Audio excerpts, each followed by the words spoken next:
This is a fan-generated show. If you'd like to support us, please go to jamieglazov.com. Also, don't forget to subscribe to our new Rumble channel. All your support is greatly appreciated. Hello, ladies and gentlemen. I'm thrilled to announce the release of my new book, Obama's True Legacy: How He Transformed America. There's a reason why Mike Huckabee calls it a ferocious and chilling read. Order it now at Amazon.com or at FrontPageMag.com. Good evening. Welcome to the Glazov Gang. Tonight, another fantastic program with another fantastic guest. Ladies and gentlemen, please remember we're a fan-generated program. We are still shadow banned and persecuted by the deep state in about 1 million ways. So please go to our YouTube and Rumble channels and subscribe there. Press instant notifications. Go to jamieglazov.com and subscribe to our newsletter. If you're in a giving mood, press the donate button. Follow us at Jamie Glazov on X, Facebook, and Instagram. Most importantly, support and follow the great and wonderful Annie Cyrus at liveuptofreedom.com. What a privilege and honor to have with us this evening former Congressman Louie Gohmert. He is now a senior fellow at the David Horowitz Freedom Center.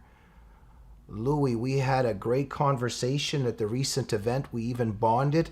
What an honor to have you here.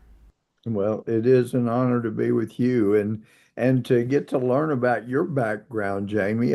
That's amazing background you had, and it impressed on me yet again that some of the greatest advocates for freedom, for free enterprise, really for liberty, are people that started out in communist nations. Well, thank you, Louie. And the producer of this show, Annie, is a former child bride from Iran who escaped the clutches and barbarity of Sharia law. And so Annie comes from the Islamic nightmare, I come from the communist nightmare, and we love you because throughout your life you've been standing up for the victims of totalitarianism, and it's an honor to have you. Louie, I was especially very passionately, with so much heartfelt love years back, watching you and Michelle Bachmann fighting that fight against the Muslim Brotherhood back in the day, and I want to get to that. But before we do, let's just talk about you a little bit. I don't think that my introduction suffices. Tell us about why you're such a great person and all the things that you're doing. Well, if I were still a district judge, I would have to sustain objection that is not supported by the evidence so far in the case that I'm a great person. But anyway, now I grew up in Mount Pleasant, Texas. I had 2 wonderful parents. I was the second of 4 kids, had an older sister, and anyway, just model American town, and I had great teachers. There wasn't anything really but public school. There was one little Episcopal private school for early years, but anyway, it was a great education. And my mother was an 8th grade English teacher. I say 8th grade.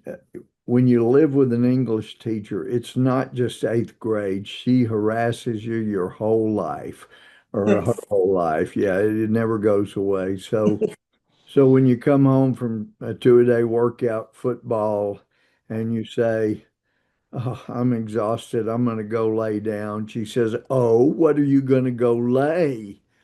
I'm going to go lie down. Are you happy? Okay, I'm just going to go lie down. No, it was always something. But anyway, and then and actually, I was very quiet for the first 6 grades. And in fact, in the 3rd grade, my 3rd grade teacher, I was making mostly A's and some B's. And my third grade teacher told my mother that she didn't think I was hearing very well at all. So they took me to Longview, Texas, to a good Baylor doctor we'd never met before, but had heard about. And he checked my hearing and said his eardrums are not moving at all. I can't believe he's hearing anything. So anyway, a lot of work later.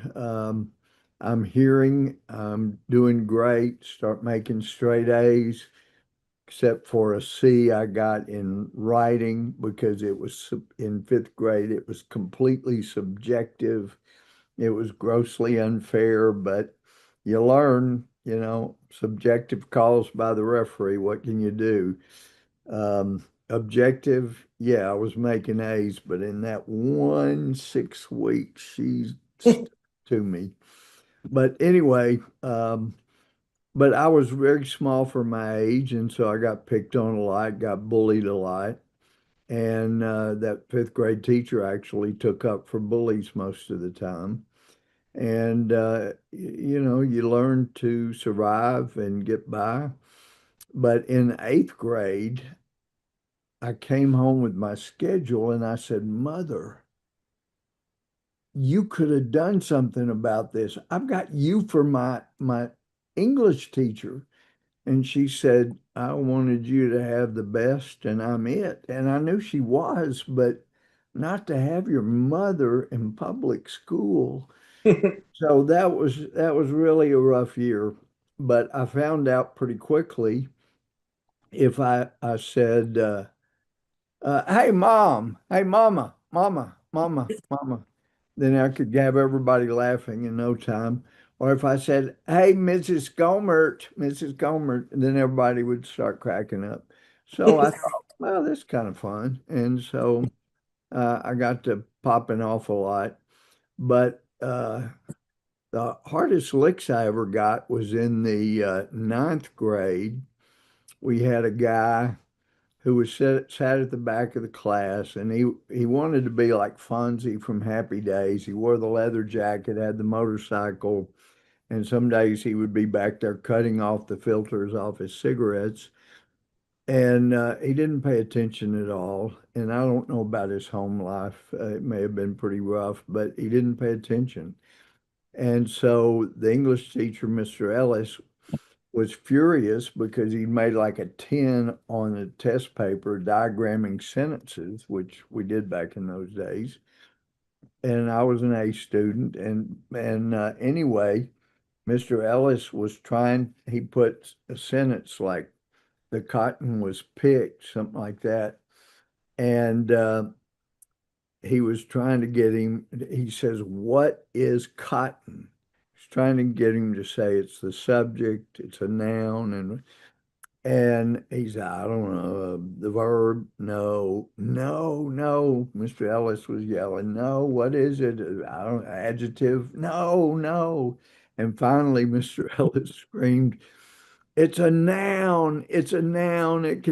Cotton can never be anything but a noun. And I said, Mr. Ellis, I don't cotton to you talking to us like that. And I thought he would find that very amusing that I used cotton in a sentence as a verb. But I was wrong. He thought he didn't find that amusing at all. And I got some pretty hard licks right then and there. Uh-oh. But that was back when corporal punishment was just fine. But anyway, he took his anger at Richard out on me. But otherwise, he really liked me, but he was just so mad that I pointed out that he wasn't accurate in saying cotton can never be anything but a noun. So, Louie, if you don't mind, I just want to interrupt for a second because we have to, not that this isn't fascinating, we just have to move on to. Yeah, I'm getting into the weeds. No, but My background, Just a I'm second. giving you, yeah. I How I don't got to where I was, how I got my sense of humor. So the eighth grade really is where a lot of that started. okay, now I don't mean to scare you, but we have private investigators that look into our guests several weeks before the show, and we have discovered, You don't read Wikipedia and rely on that. no, we have some people that come into the hometown and they snoop around, and we have discovered that your mom wanted you to be a doctor. Is that true? That's true. That's true. She really did. And in fact, she kept goading doctors there, particularly Dr. McKellar, every time he saw me. You know, Louis, you'd be a good doctor, and I can help you get into Baylor Medical School. I'm on the board. You're a great student. We can make this happen. Yeah, and so she was disappointed that I didn't go the med school route, but I felt like I was supposed to be a lawyer. And, even back then, I was praying about these things, trying to figure it out. But you would have been a great doctor, I think. Well, I enjoyed it. And when I've been as an adult, allowed, as a judge, they allowed us a couple of times to be interns with doctors. And I got to stand there right beside heart surgeons that were doing, heart surgeries. They'd have the release from the patient. And I'd be standing there going, wait, what are you doing with pericardial sac? Aren't you going to save that? I mean, don't you put that back and fill it with fluid and sew it up? And no, Louis, we can't use it after we remove it. But anyway, they didn't mind my questions the whole time through the surgery, but then they were really fascinating surgeries. I would have enjoyed being a doctor, but I didn't feel like that was my calling. Well, Louis, you did become somewhat of a doctor in terms of a doctor for the spiritual illness of our civilization and in the world. And I think this would be a good lead into our serious discussion this evening. Not that what you've been saying is not serious, but there's definitely some kind of cosmic battle going on. There's a spiritual war going on between good and evil. And some of our private investigators also discovered that you are a deacon and also teach Sunday school. Is that correct? Well, I had been a deacon and was invited to be a deacon back of my Baptist church back in 1986. But during my years as a judge, it ran into some issues that made it seem inappropriate for me to be a judge and also in the deacon body. So I went on the inactive list. But I continued to teach Sunday school into my years in Congress. But then I was asked to preach so many places that I ended up giving up the Sunday school class. So I'm not currently teaching Sunday school, but I did for decades. So yeah, that's gone on. But I'm reminded of what C.S. Lewis said in his book, The Case for Christianity. He was talking about dualism, this idea. This was long before Star Wars, but it was like the Star Wars concept. It's easier to grasp that there's two forces in the universe at war, and we don't really know how it's going to come out. They're equal forces. And, C.S. Lewis said there is a battle going on in the universe, but it's not between equal forces. It's between a master and a rebel, and we happen to live in rebel-occupied territory. And that's what this world is, rebel-occupied territory. Yeah, and that's who tempted Adam and was tempting throughout the Bible. Yeah. Yes. And this is why our Savior came down and died for us, and thank you, Jesus. But speaking of the occupied territory, the devil's very busy, and he recently helped pull a trigger. And real tragedy, what happened to Charlie Kirk, and we're all very devastated. A great man that stood for many great things, and what an enemy to the left he was, because the campuses are where they brainwash their soldiers. and Charlie entered that belly of the beast there, and he was stealing their soldiers away from them, because that's where the Marxists brainwash their kids. There's a lot to say here, but let me hand it over to you in terms of the tragic. Yeah, let me touch on that. Yeah. And Charlie was a friend, and he had told me, that he had followed me for years, and I'd known him for nearly a decade. But in the tribute he did for David Horowitz, he did one online, and then he came to the little memorial for David. Um, and David was, not, he was 85, I guess, when he passed. But, and David, actually, Charlie and I had had a number of conversations about David, and and I talked to David more than once about. I'm going, David, this last book you have, what is it, America Betrayed? I'm going, man, you lay out basically how can you claim to be um, anything but a believer in God with the things you say in this book? And he said, well, I don't know what they're just. I'm going, David, read your own book, for heaven's sake. Read page 20 and 21.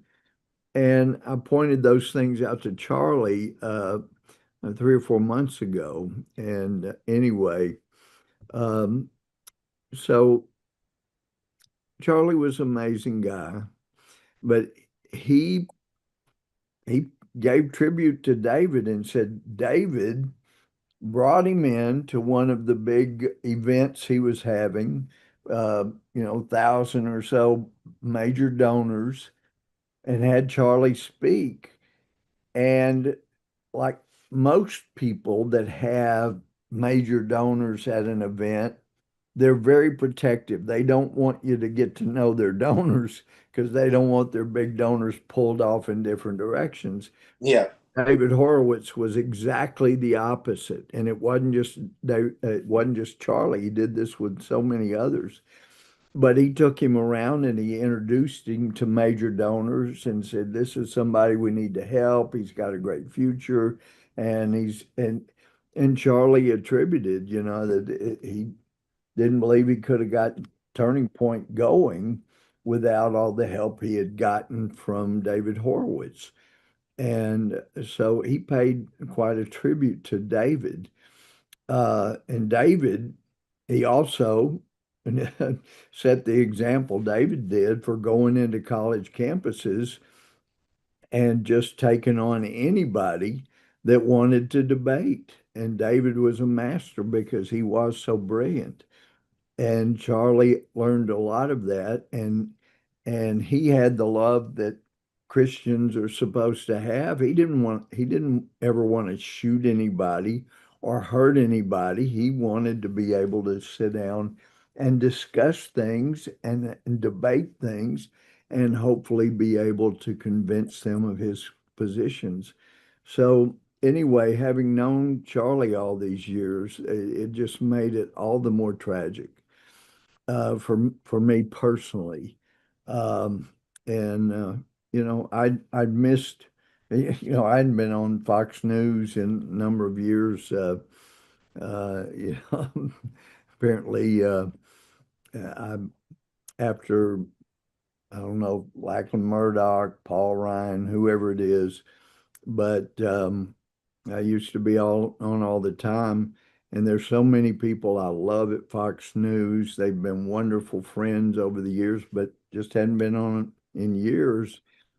And Charlie ended up not being on much in recent years, even though he loved the people there and had so many friends there. So I was glad to see, though, that this summer, particularly, they were having him on more. It was a good thing, but it just showed Charlie's persistence in being gracious and being kind ended up paying off uh, until he was shot. And we've seen all the venom that has accompanied that. It wasn't just that one shot. There's been hatred that has been just spewed all over the country and world that has shown how much evil has just grown. And now they're trying to put words in Charlie's mouth that he did not say, and trying to get everybody to hate Charlie and basically justify that, yeah, he deserved being killed. Very, very tragic. Just very tragic. Well, thank you, Louie. Absolutely. And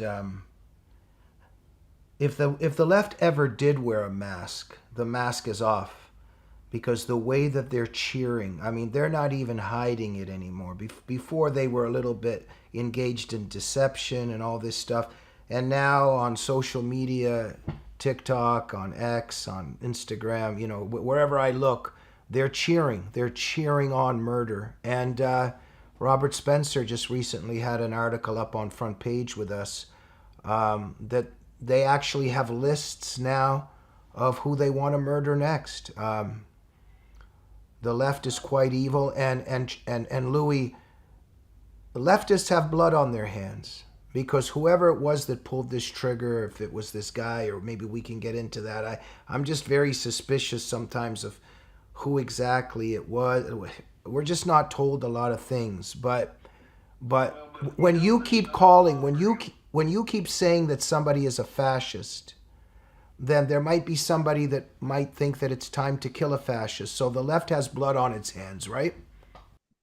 Yeah, well, they said for years, used the example, if you had met Hitler, as a child or a young man, and you knew that he was going to end up killing so many millions, wouldn't you have been willing to kill him and prevent all those millions of deaths? And people go, well, yeah, well, that's what we're looking at. So when you start calling President Trump or people like us, Hitler, fascists, all those things, then they've already created Yeah. the scenario that, oh, then that means it would be okay to kill these people. Yeah. And, I got death threats when I was a judge. I got death threats when I was in Congress. But this is a lot more serious. And you got places like the Southern Poverty Law Center that has just spewed hate all over the country. And they tag people with labels so that it makes it okay to hate these people and hate these groups, and inspire people and inspire groups to go try to kill them, like happened with the Family Research Council. It happened with, coming on our baseball field, and Steve Scalise still bears the scars and the difficulties he still has from that shooting. But um, and there will be more in the future when you look at the way people are treating the shooting of Charlie Kirk. Louis, I think it's going to escalate. They're coming for us, right? It is. Yeah. Yeah, the evil is escalating, and but Louis, we gotta have now. If there's an outside event, there's gotta be what the Pope has around him, especially after Trump. There has to now be the bulletproof plexiglass. If you're outside, you gotta have security, and if you're not wealthy enough, just have some volunteers checking the rooftops. If it's an indoor event, I mean, conservatives have to escalate their security by leaps and bounds now, correct? Well, that's going to be hard to do because members of Congress, unless you're speaker or minority leader and have your own security detail, you don't have a budget that provides enough to allow you to have security that you need. The best that you get is having the sergeant at arms come to your office and um, in your district and make recommendations of how you can improve security, but that's about it. Um, and then in your district, you can contact local law officers to try to provide security. Yeah. But as we saw, there were, you had the university law officers trying to provide security, but it wasn't near enough since it was out there. Yeah. But Louis, as conservatives, you don't see okay, first of all, we don't go out and try to kill people. Uh Conservative. I mean, there's some people that have. I mean, the shooting up in Minnesota was just absolutely outrageous, going in and killing the Democrats in their beds. That, but most of the time these days, it is it is conservatives that are the ones that are being the targets. Yes, and also we don't cheer as conservatives. When somebody bad in our flock, that's an aberration, because we don't support that. And you don't find Christians or Jewish people that are devout dancing. We don't dance when people get killed, but the left dances. The left dances. And Louis, so And make jokes, yeah, make jokes, and go on TV and make jokes like it's funny. what I fear is that, in my country that we escaped, there was a red terror till the end. Till the end, but that's another issue because I'm not sure it's the end. As you have pointed out in a wonderful article at Front Page recently, Putin, this is just the KGB continuing. But that red terror that came in after the Bolshevik Revolution, I fear that that's coming here with escalation, and the left is behind this. But let's move on to some other issues. But let's just look. We can never close on Charlie, a wonderful human being, but just such a strong and brilliant warrior. And this has definitely hurt the cause for freedom and justice to lose a great leader like him, right? Oh yeah, he was changing hearts and minds all across America's young people. And that's where we needed to be. That's what we needed to have happen because, the Bill Ayers of the world, that the communists like David Horowitz started out, um, they found out in the late 60s and 70s that blowing things up, rioting, killing people didn't really achieve them anything. So they moved into universities, got tenure as professors, and began teaching future teachers that socialism, communism, progressivism, whatever you want to call it, it's still the same thing. Yeah. That it was a good thing. And so you have wonderful kids who were brought up as Christians Yeah. asking questions like, now, I know socialism is supposed to be bad, but it sounds like a Christian concept, everybody sharing, from those according to their ability to those according to their needs. But it is not a Christian concept because invariably you have power hungry people at the top that are have resulted in the deaths of killing more millions than any form of government in the history of mankind. Between between Stalin and Mao, there's never been that many millions of people killed by any form of government. So uh, that's what happens when there's that much power. And as Stalin said, with power, dizziness. Um, but uh, but but I thought Dostoevsky made a great comment, and Solzhenitsyn mentioned it in his book, The Gulag Archipelago. He quoted Dostoevsky as saying, "The problem with Marxism is atheism. And he is so right. Yeah. Under Marxism, there can be no belief in a creator, Yeah. which we had, in the true God, which there is. Uh, it has to tell people the government is your God, and we're starting to hear that from people. Well, your rights come from the government, and I was talking to you this weekend about my summer exchange experience in the Soviet Union back in the 70s when it was really the Soviet Union.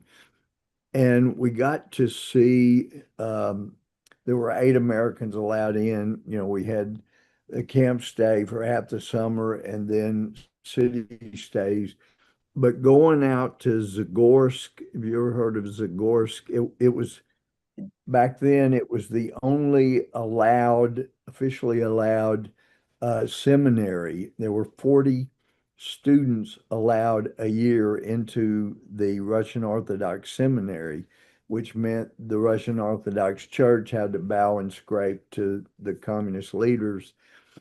But this ancient kind of walled city of Christian heritage, as you turned into the gate, there was a building there that had a painting of Lenin's face.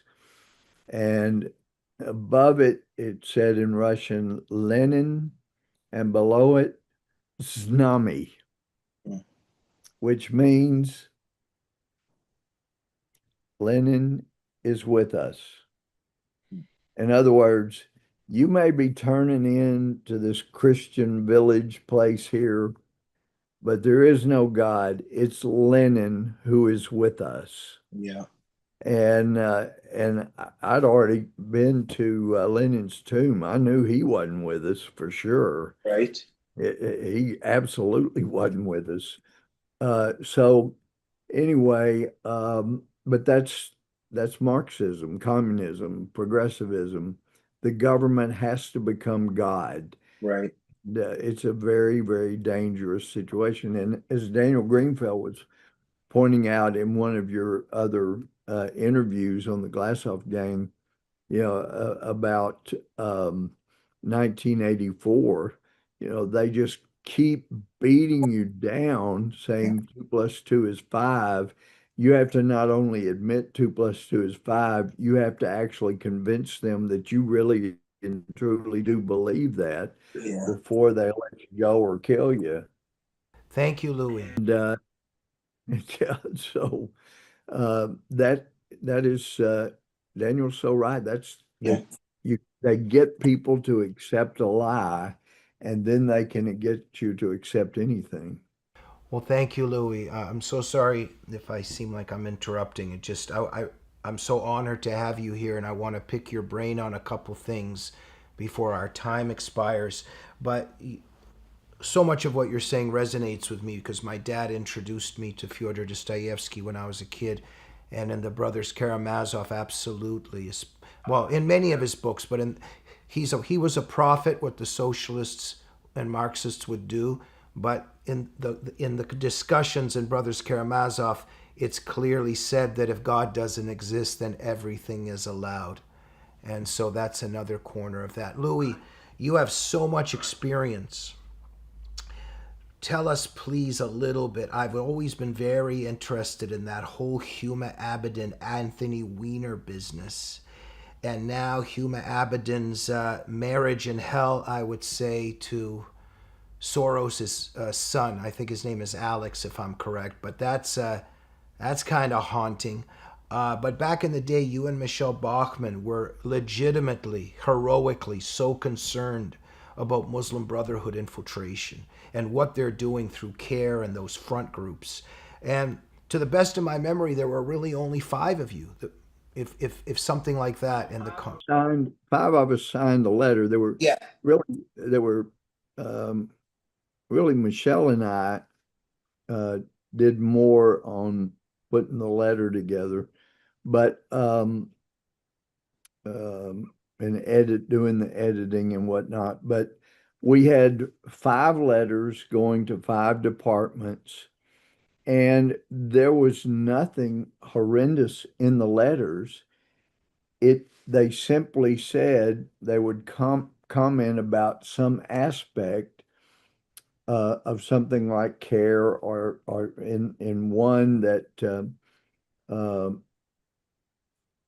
mentioning Huma Abedin's role in the White House, but or in the State Department with Hillary Clinton, and just asking for an investigation as to the extent of Muslim Brother influence in that department. That's all we were asking for. Louie, Huma Abedin comes from a Muslim Brotherhood family. She's at the right-hand side of Hillary Clinton. It's like having a KGB family member in the, I mean, but go ahead. Well, there's all kinds of aspects to that. But that's all those letters were saying, is just asking for an investigation. And it didn't it didn't accuse Huma Abedin of anything like we could have in the letter itself. It just pointed out that in the one regarding I think that was the State Department, because Hillary Clinton was involved, that her father had been a leader of the Muslim Brotherhood, and her mother had helped start like a female auxiliary organization in support. And Huma herself was on the masthead of an organization that was started by a guy that was absolutely a leader in the Muslim Brotherhood. And so there were all kinds of questions that needed to be raised and questions that needed to be answered. But we also, like with the CIA, they had brought care in to their department and showing them around and trying to have a nice working relationship with them. Yeah. And when Mueller was the head of the FBI, they had this outreach to Muslim. In fact, he was testifying before the Judiciary Committee, and he said, we have this. He said the Muslim groups are just exactly like every other religious group, every other religious group. And he went on to say, and we have a outreach, an FBI outreach to our Muslim groups. And so I said, well, Director Mueller, you've said that Muslims are just like every other religious group. And you've said you have an outreach group directly with the Muslims. So I'm wondering how your outreach group with the Baptists and, the all these, and the Jewish groups and all these other groups are going. And he started stammering around because there was no other outreach group except to the Muslims. Yeah. And so they weren't like any other group. But CARE, and I was so proud of Marco Rubio. He's recognized that the Muslim Brotherhood needed to be declared a terrorist group. So, well, Louie, thank you so much for your activism and your pressure on this. What a disaster in our country that only 5 people in the Congress signed that letter out of how many hundreds? But Annie Cyrus is 35 in the House, and we tried to get a lot of people to sign, but people were afraid. And then Mike Rogers was chair of the Intelligence Committee. He and Boehner demanded that Michelle do an apology, and if she didn't do an apology, they were going to throw her off the Intelligence Committee. It's just a disaster. Louie, just because I wish we could have you on for 3-4 hours. Our wonderful Annie Cyrus is an expert, and this is her issue, the infiltration. Well, she has many issues that she's devoted to in terms of human rights, but she follows very closely the infiltration of our civilization and society by Islam, by Muslim Brotherhood, and by their front groups. You're a hero of hers, if I may speak for her. Annie, what do you think of our discussion so far, and especially what we just touched on in terms of Huma Abedin and what Louie so courageously was doing? Well, first of all, thank you for including me in this discussion. And I know we're out of time, so I'm going to try to make this short and talk as fast as I can. Mr. Gohmert, it is, I don't use these terms every day or easily, but it is such an honor to just sit here and listen to you. As I came to America about 24 years ago, and while I was still trying to master the language and understand English, I came to know you. You were the first name of politicians I ever learned, and that was because of your stand against the infiltration of our country by Muslim Brotherhood. And so thank you for all of your sacrifices for our beautiful nation, but specifically for that stand. I will always appreciate your bravery. But Well, Jamie, well, my heart breaks for all those people in Iran that they deserve better and they should have better.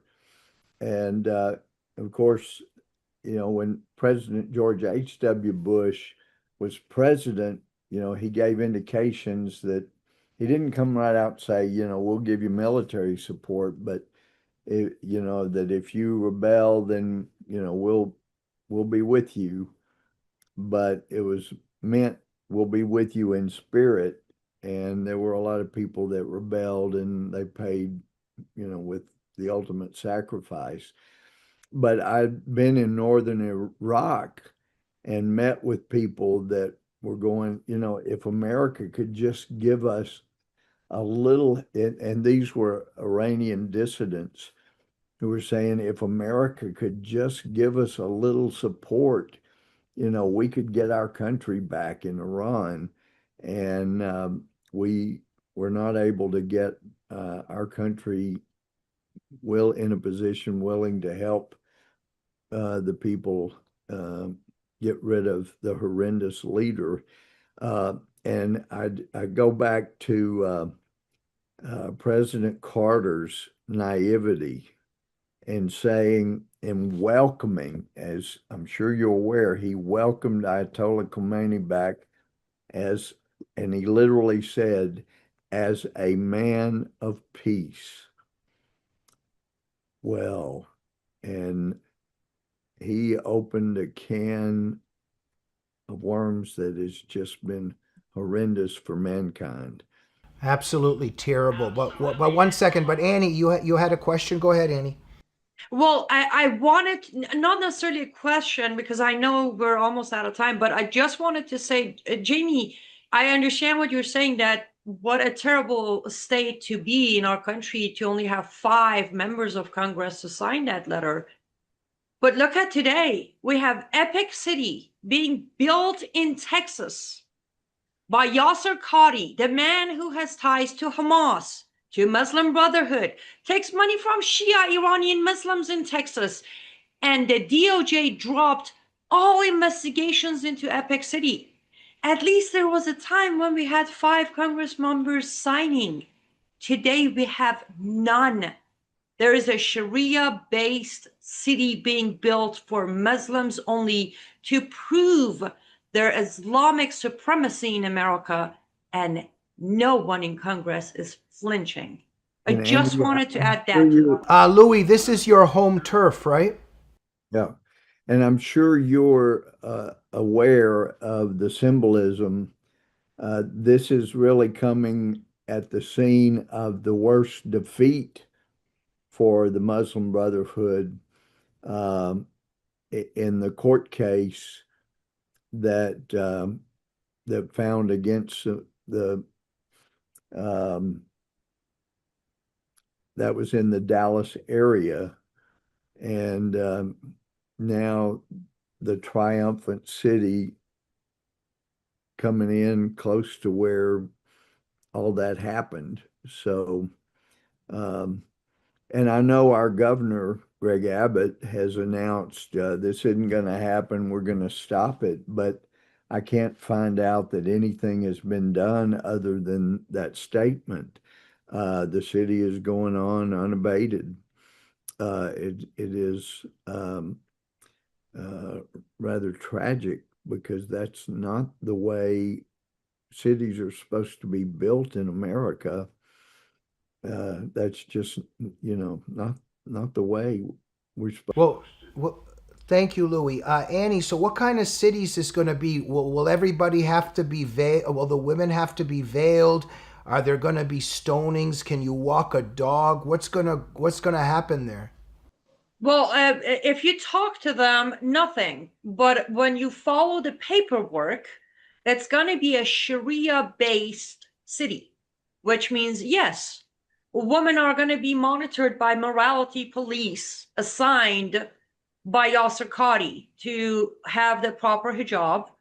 They already have, without a permit, they already built their funeral home and their morgue there. Sorry, not morgue. What do we call it? The cemetery. They have built a cemetery without a permit, which again, investigations were dropped. But if anybody looks into Islamic ritual of cemetery, that goes against our health department codes. It cannot just be built in the middle of a city. This sounds like a nightmare. Louie, let me let you finish on that. Well, there's been a lot of profound statements made about it. Was not going to happen in Texas, but we're not seeing actions to stop it.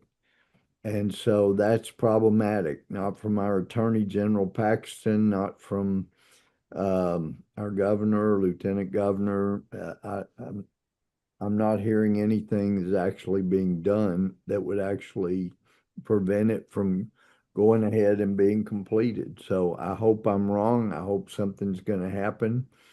But the only way that'll happen is if there's enough political pressure brought to bear to prevent that from happening. But you're familiar with the Holy Land Foundation trial. That was the one that they convicted people of supporting terrorism with the money. Yeah. And that was in the Dallas area federal courts. And this will really be, kind of like when they wanted to put a mosque right in ground zero, kind of as a triumph. This is really putting a triumph where they had a bit of a defeat in foundation trial. Very correct. At some point, for some good reason, Americans stood up and stopped the build of that mosque on ground zero. But today, New York has bowed to Mamdani, the Islamist socialist candidate. So we need to look in the mirror and say, why did we not learn anything? And why did we easily bow to what we stood up to on September 11 and maybe a year after? Well, and I can tell you, going back, it wasn't long after 9/11, I talked to the FBI agent who had put together the big training manual on training FBI agents on how to discern who had been,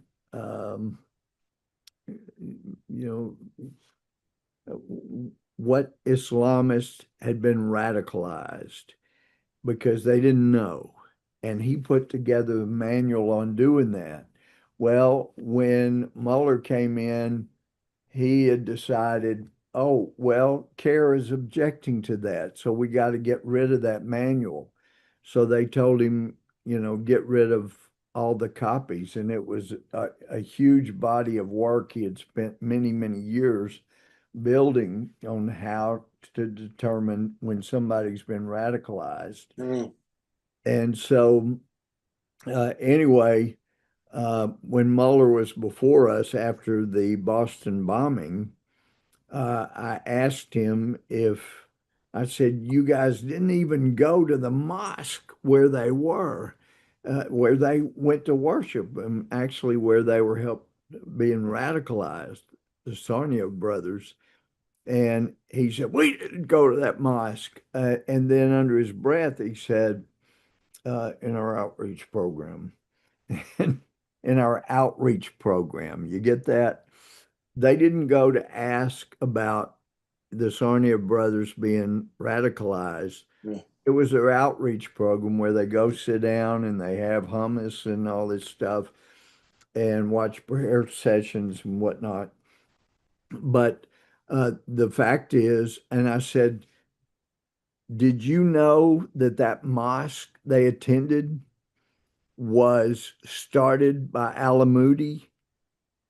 And then he looked kind of shocked and he said, no, I didn't know that. Well, Al-Moody was a guy who was helping the Clinton administration find good Muslims that could be fit into the military and into slots into the Clinton regime.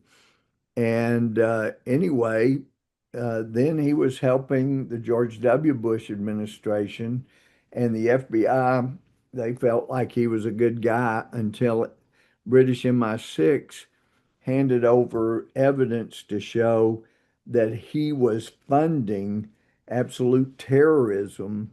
And so he was arrested at Dulles Airport and was serving 24 years in prison for funding terrorism.